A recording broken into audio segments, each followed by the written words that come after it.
This is The Corruption for Windows PC, released in June of 2025 by Acellular Studios. I played and reviewed the demo of this game a few months back and I really liked it. I was happy to see that it got a full release, and I went out and bought myself a license, and I think it was totally worth it. It's more of the game that I really enjoyed as a demo. The Corruption is a bit of a mix between being a puzzle platformer and a first-person shooter. I would say it's more heavily a puzzler, maybe a dodging type of experience, as opposed to a straight shooter, but still, you can get a grenade launcher, and you do get to shoot some enemies. The story behind this is fairly simple and it's direct. There's no cutscenes, there's no character development, it's just business from the get-go. You're in a digital world, and it is slowly decaying.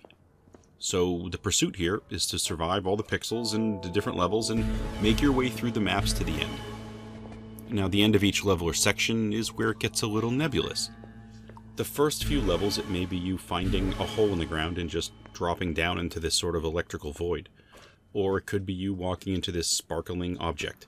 It's not always obvious where you're supposed to go, and that's kind of the thing we have here. I went through the first few levels a bunch of different times. It takes a while to figure out exactly where you're supposed to go. You're kind of going to have to explore different areas to figure out where you need to be. It's certainly different than most first-person games I've played, definitely the way it looks. I suppose I was also ready for a change. It's got this unique look, and it's fun to see how these levels need to be traversed. I like the digital world concept, and as a result of that setting, it seems that as a developer you could kind of do whatever you want in terms of level design. Because the world isn't set in reality, you don't have to follow design settings or specific physics even if you don't want to. It offers an interesting range of what you can actually do with your layouts, I think, because they don't have to make logical sense. I think this is something you're going to see pretty quick into the experience. And although the design offers a very contrast-high schema, it certainly has plenty of color, and there are also these objects filling the space every now and again, like random things, statues maybe, or chairs. These weird little sort of unnatural items. But they work. When you're playing through a chaotic setting like this to begin with, I think any type of oddness is already on the table. So you can throw in a ton of bizarre things and it's going to work. The enemies that you actually run into, I think they're pretty unique. They don't look like people, they're these columns of pixels that just sort of stagger their way towards you when you enter their space. Sometimes they're just walking around, and sometimes you have to walk close to trigger them. But the truth is you should avoid them, or freeze them in place if you have the weapon to do so.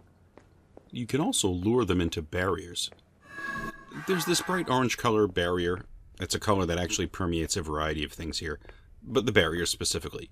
You can shoot and destroy them, or you can basically drag an enemy into them. Enemies chase you in a straight line, so if you run behind a wall, basically, they might run into it, and if they do, it will freeze them, which is the same thing as to what your launcher does. Obviously, if you have the ammunition, you can shoot them, but you probably want to conserve it for the most part if you can.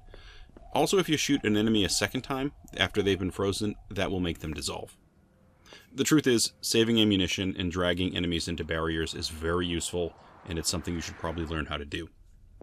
Now, if an enemy touches you, or you actually touch something that's bright orange, usually, most bright orange things are like this, it'll teleport you back to the last checkpoint.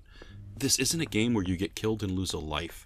You don't bleed, you don't crumple to the ground, you just port back to that checkpoint spot, and then you have to try to get through the level again.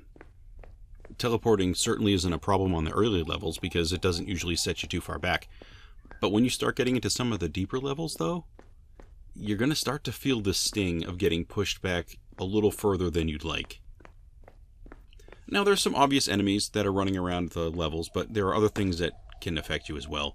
If you fall off a ledge, of course, that'll destroy you. The enemies, for the most part, are your big targets here. And generally they're fluorescent orange, and they're moving around in most cases. Some of the later levels, the enemies get a little larger, and some of them also become kind of yellowish in color. It is pretty obvious when it's an enemy coming towards you, I think. It also gets kind of noisy, and the screen will actually all fade into a different color as the danger increases. It's pretty useful for knowing when you're in trouble, and also it's a little nerve-wracking, which is actually kind of fun. I think overall the gameplay is relatively straightforward, and there's not really much for you to learn that's any different than a regular first-person sort of a game. If you've played any type of a first-person shooter, I think you're going to get this handling no problem. Personally, I like to play this with a controller, and I feel comfortable with the handling.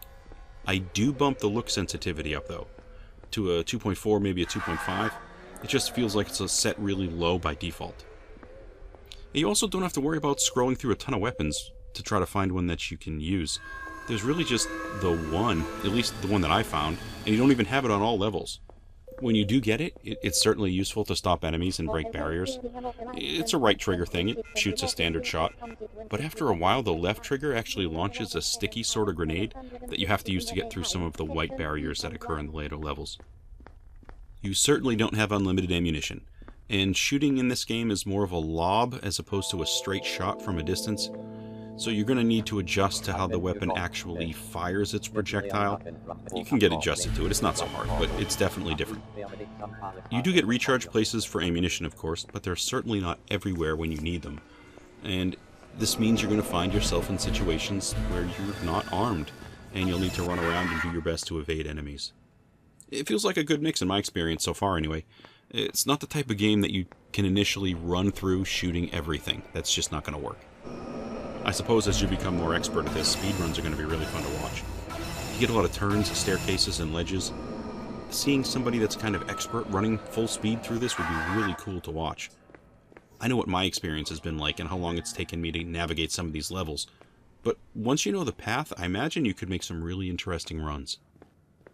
I've been playing this on a television with a controller, and also on a Steam Deck, and I'm really glad it works well on both. I love a great Steam Deck game, and this feels great on that. But with a full PC with a really strong graphics card, it offers much higher textures, and it really makes that contrast pop. And the large areas start to feel really expansive, and I think that's great. The Corruption is a fascinating visual world, and I'm still pushing through it to figure out exactly where it's going to end. I don't know how many levels there are. I have no concept of how long this is supposed to be, but I'm enjoying the journey through it. I think I'm close to 10 hours in this already, and it feels unique. The levels are super interesting, and I love how there's no obvious path through these levels. You gotta figure it out. Well, that is all I have today for The Corruption for Windows PC. I think this one has really been worth my time. I really appreciate it. Thank you for stopping by to take a look at the video, and I hope to catch you on another one.